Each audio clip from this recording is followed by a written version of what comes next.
Kainit naman ng panahon, no? Bili na, mga suki! Suki! Alika muna dito, bumili ka muna ng palamig! Alam mo na, mainit ang panahon, baka ma-heat stroke ka! Kaya, sumunod ka pa dun sa namatay. Ano ba yung mga tinda mo? Ayan, may okay akong kalabasa, kikiam, at fishball. O, anong bibili mo, suki? Masarap ba tong mga to? Oo naman. O, bigyan mo ako lahat niyan, ah. Pati dun sa palamig, ah. Sige, ilan dito? Para matikman. 5 piso lang dyan. Ay, may sinasabi ka? Wala. Ano ka ba? O, dun pa. Sa o, Saan yan, pa? sigurado namang hindi mo tinimpla yung mga yan, eh. Dito lang. Magkano One. naman dyan? 5 to.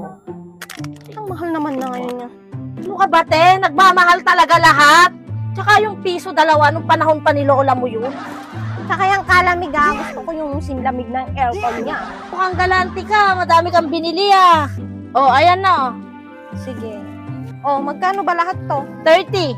O, sige, ilista mo muna, ha. Mamaya babalik ako, babayaran ko rin. Ano? Ay! Wala pa!